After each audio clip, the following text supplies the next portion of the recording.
Hey, everybody. I guess you thought I wouldn't be here, right? It is Christmas Day, 2023, December 25th. My name is Mike Malloy, and if you have taken a break from all the family fun and frivolity to join us, yay! I say us because I have a special guest here in the Daniel Scapin studio. I thought about kind of like not recording a podcast today because, frankly, everything that I usually talk about, as you well know, since you're a regular subscriber, is just chaos and hell and negativity and so on and so forth. And I don't know how to escape that. In the past, I've tried to use humor as a way of cutting things down to manageable bite-sized chunks, but it just doesn't work that way for me anymore. I don't know. So I decided, look, give your listeners a break at least one day of the year. So here's your break, okay? No heavy-duty commentary from me, but I do have in the studio with me my daughter, Molly. A lot of you regular customers, subscribers will remember Molly when she used to read the... what was the Latka one? The Latka Who Couldn't Stop Screaming and The Night Before Christmas. That's right, when she was a very little child. Well, she is a full-grown woman now in her second year at college in Massachusetts, and she's done traveling. She sings in the choir. She's on the swimming team. I mean, all the things that you would expect, a college woman to do. Molly is doing it. But I wanted her to sit in with me today because she's not that little kid anymore. Remember? 'Twas the night before Christmas. Or bringing me on to sing Auld Lang Syne. Oh, yeah. Oh, my God. Or talk about my elementary school woes. Yeah, we did have some shows when you were a kid. Did we not? Yeah, we did. And now here I am in college. I'm double majoring in environmental studies and politics. I remember being maybe 7, 8, 9 years old, and all of my dad's friends would come up to me and say, oh, when you're older, you have to continue on the family business. And Dad would pull me aside privately and say, no way, radio is dying. You're not allowed to go into the Mike Malloy show business. It ends with me. But then I grew up, and every time I was in my living room or in the kitchen, the news was on. The background music of my childhood, I like to say, was MSNBC. Lester Holt, I hear his voice in my sleep. And when I started to look at colleges and look at potential majors, I realized the only thing that made sense for me to pursue was politics. It's something that has just been ingrained in my whole life. And I deeply apologize. Something that I find so interesting, political theory. I just find it truly fascinating. And then coupled with my lifelong time as a Girl Scout, I care for the earth and I want to preserve our planet. And so found the perfect intersection of double majoring in environmental studies and politics at my wonderful school in Massachusetts. I really love it there, so I got lucky. Well, actually, it was very hard work that put Molly into a position where she was offered a very doable scholarship to one of the premier colleges in the Northeast, for which I am eternally grateful. Me but too. This brings, since politics is one of your majors, honey, it brings me around to something we might talk about is, because we don't have a lot of time to talk now. You're in Massachusetts, I'm in Atlanta, right, and our time is kind of limited because of your schooling and my what I do here and so on and so forth. But we call every night? Yeah, we do, but usually it's just to say goodnight or I hope you had a good day. You're 19 and a half, soon will be 20, which is staggering to me. Me too.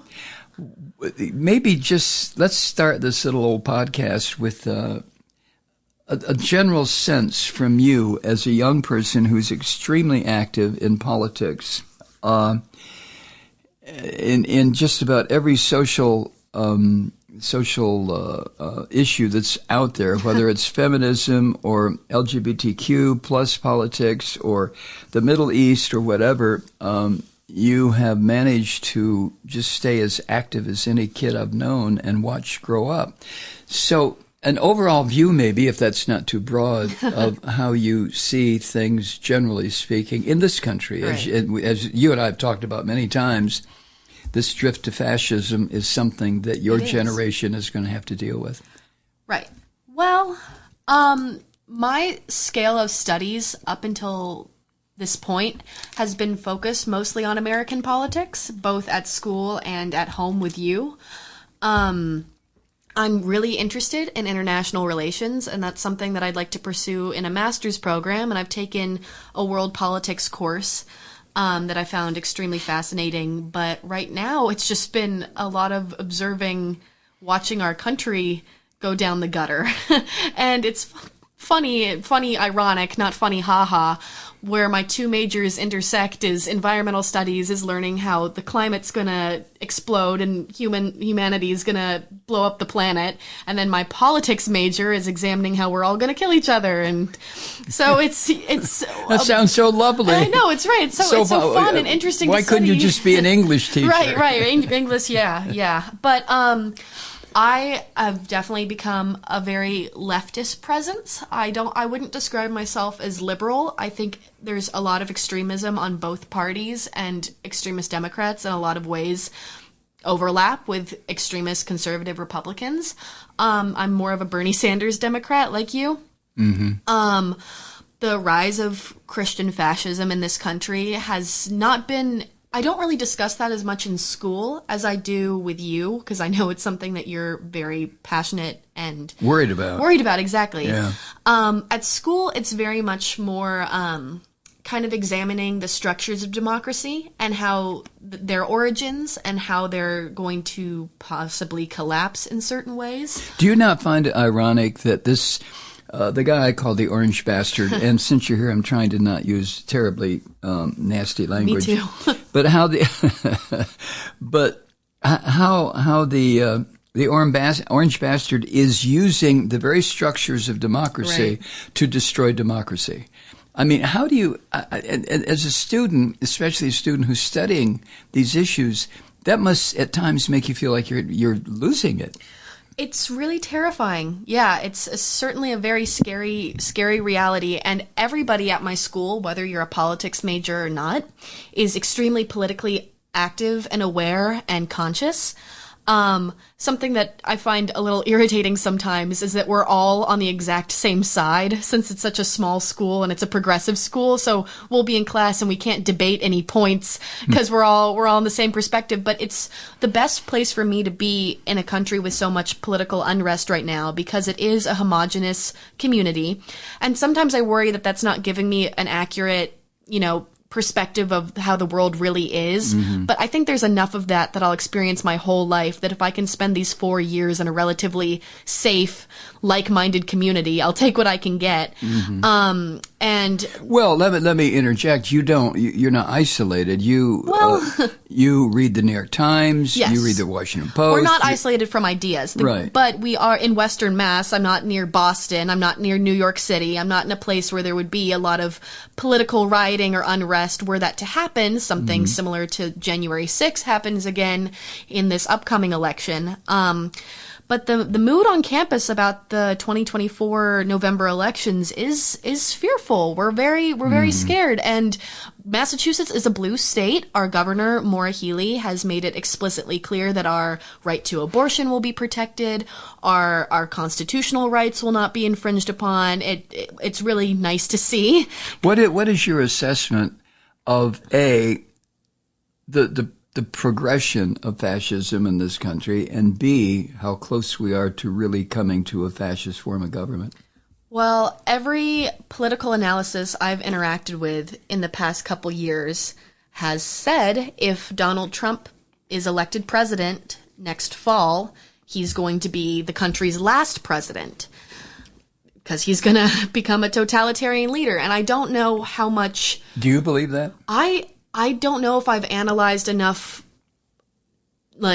former political movements to see, but I believe the leading political theorists who say that. And I know that regardless on whether or not Trump is elected, Trumpism and the idea that he carries is not going to die. Mm-hmm. In fact, it's only going to grow as we're nearing this theocracy. We're not a secular country anymore. We're a country that promotes the very ideals of Christianity. I mean, Speaker Mike Johnson has said that there's no reason to lead a country without the basis of Christianity being the fundamental principles. All right, you were brought up agnostic. I think at an early age, I told you, and probably your mom did too, that religion was a human construct, and it was what it was. But we never took you to church. We never prayed to the baby Jesus or even discussed the Buddha's ideas. We never talked about Jewish history. No, but you made sure that I was educated on all those religions. Well, that's true. You would buy me books, and I read up on the Old Testament and Hinduism and Confucianism. You made sure that I was exposed to as much religion as possible so I could understand where people were coming from and how people lived their lives, which I appreciated a lot. Well, where did it give me your take on how we got in this country to this point where this brand of fascist Christianity is just beating the hell out of everything and trying to shape it into this theocratic government. How do we get to this point? Wow, that's a broad question. I think as humans, we are largely governed by fear. Our anxieties are what dictate a lot of what we do, and that's just basic animal fight or flight responses. We're governed by our stress. We're not governed by our most strong and brave impulses. It's what we worry about that dictates what we move or what we do in life. And Christian leaders have always found the best ways to harness that fear as a means of control. Mm-hmm. It's the fear of eternal damnation and hell, that if you step even a toe out of line, then your eternal soul, eternal, is damned for all time. That's something that a human brain can't even conceptualize. It's like the concept of infinity. It's endless. It's something that if that's the threat, the alternative is nothing. You get your ass in line and you behave. And fascist leaders are harnessing this, and they're using the buzzwords of like Biden's economy and Biden's wokeism, and it's all this like fear mongering that puts people in this state. And it's not the sort of, oh, elect me and we'll have a peaceful world. We'll have a world that we all get along. We're promoting world peace. We're promoting communication. No. That's not what Trump is saying. Right, exactly. Right. No, what it is elect me and the other guy. Exactly. Yeah. We're gonna kick their ass 6 ways to Sunday. Well, something you just mentioned, this basis of Christianity being this horrendous fear of punishment through infinity. The book you're reading now, the main character in there, I think it's D503 or whatever his name is. He's an engineer. Mm-hmm. And the government in that book does not believe in infinity. No. Because they want people to think that they are the be-all, end-all of everything. And if there is such a concept as infinity, then that way supersedes their power. And I found that to be just absolutely mind-boggling that now they want to take on the idea of it. Well, I realize this book was written a long time ago, but taking on the idea of infinity, that it's a concept that the state doesn't want you to have. Yes. Well, this book is actually incredible. It was written in 1920, 1921, right after the Bolsheviks, right before the Soviet Union, before Nazi Germany.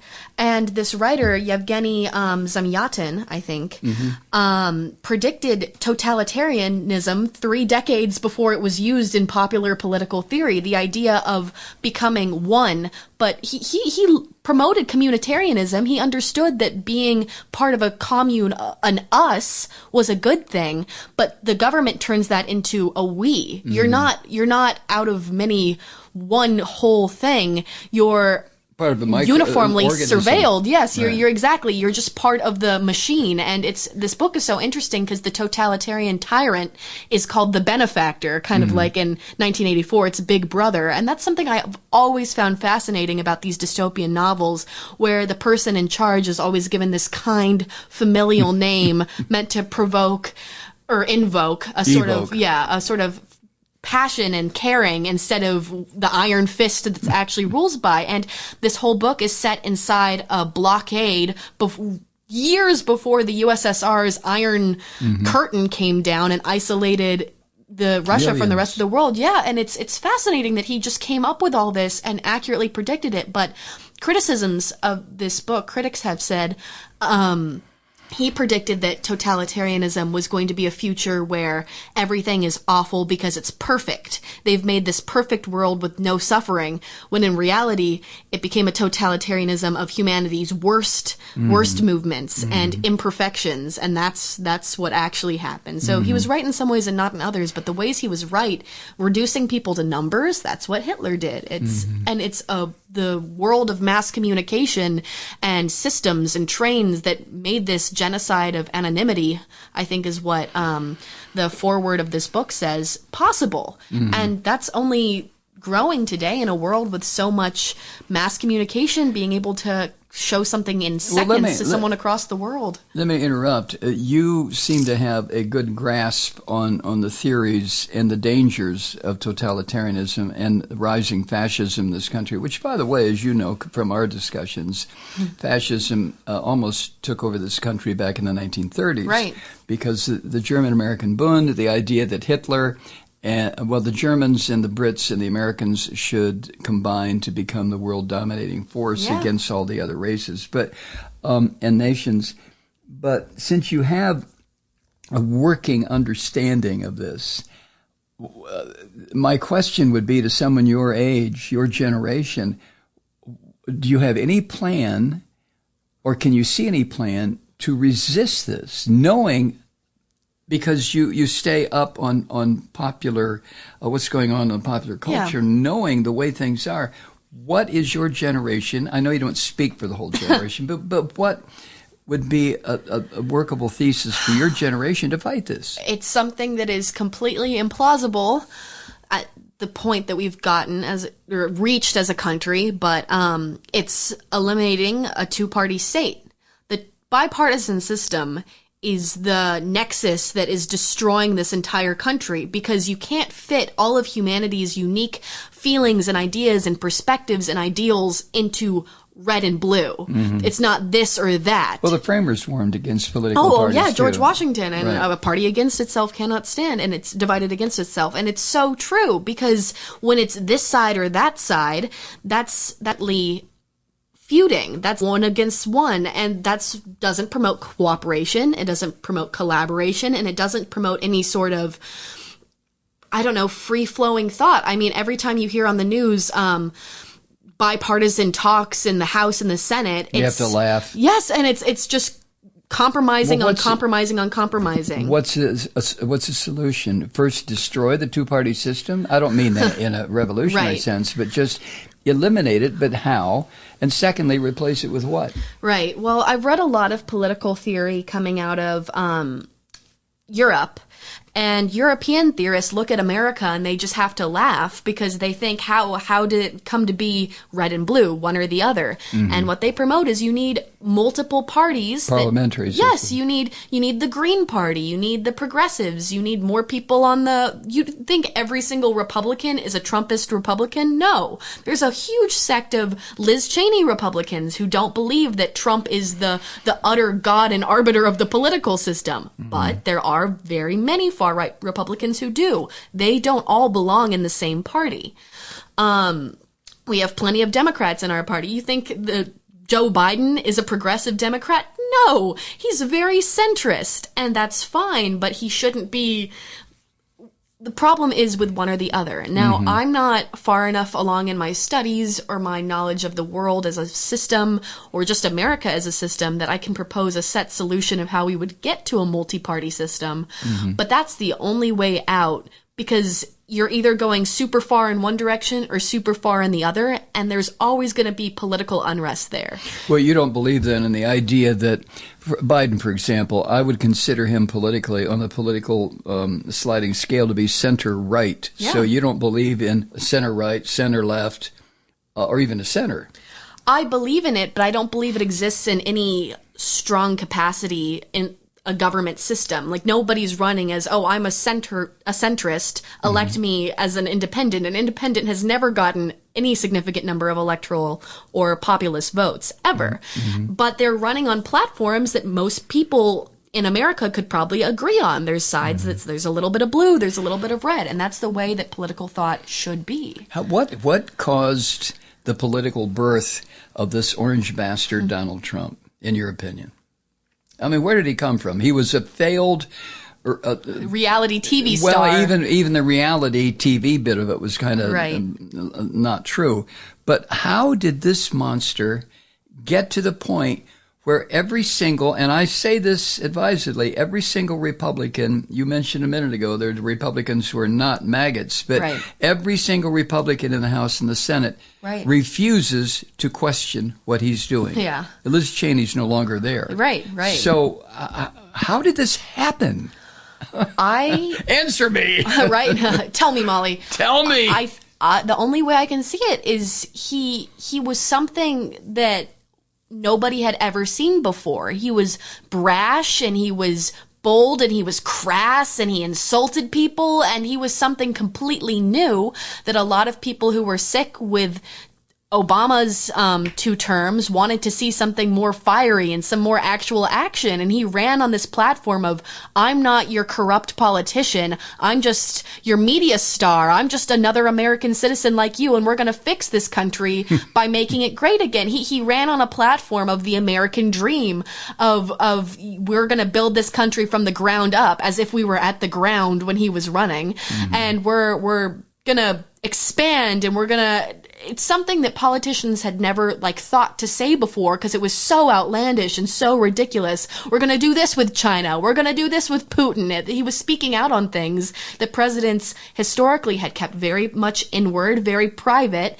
They were more, these are my broad policies, but you don't get the specifics. And now Trump's saying, we are going to build a wall and Mexico's paying for it. Yeah, no one did that before him. No one, and it was something that was just so, and I remember being in 6th grade when the Republican primary debates started, and Trump was on stage and everybody was just talking about him. Who is this crazy guy? Who is this idiot? He's not getting past the 3rd debate. But then, what the hell? He's rising in the polls. People actually want to vote for this crazy guy. Well, don't you see that as a failure of the American public to be educated politically? Oh, yeah. Oh, absolutely. Because they heard these politicians saying things they had never heard before, and not once did they consider, maybe Trump won't follow through on this. Maybe he's not all he's cracked up to be. And people just believed him.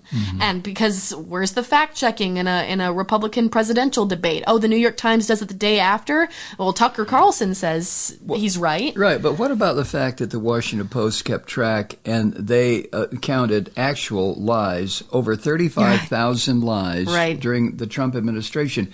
Why, and I'm going to have to break here in a minute. Matter of fact, let me just pause for a second now, because we are coming up on a break. Do you want to stick around and do a little bit more? Yeah. Okay. This is an entirely different version of the Malloy podcast. It's kind of a throwback to kind of the format that we used to have when I would have a guest. And my guest is my own daughter, Molly Malloy, who is now a full-grown woman. She's not the little kid you used to listen to reading The Screaming Yet. Latka, is that the name of it? The Latka who couldn't stop screaming. Right. I knew it was in there someplace. Passive voice. Right. But so we're going to continue this after the break. This is our version, the modern version, I hate to say it, but a modern version of the winter solstice podcast or show we used to do, or Christmas or Hanukkah, however you want to identify it. I kind of call it the winter solstice for obvious reasons. Anyway, we'll be back momentarily. I hope you will too. I'm Mike Malloy.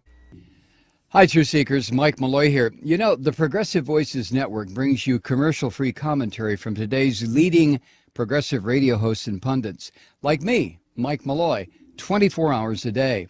I'm not your typical old guy from the 80s or the 90s talk radio host, and Progressive Voices is not your typical talk radio network. It's a listener-supported nonprofit with no corporate control whatsoever over our broadcast. So hosts like me, Mike Malloy, are free to rant and scream and carry on about whatever we like. We're often controversial, but we're never boring. Weeknights, 9 p.m. in the East, 6 p.m. in the West on the Progressive Voices Network. Always progressive, always on. I'm Mike Malloy. Keep it lit.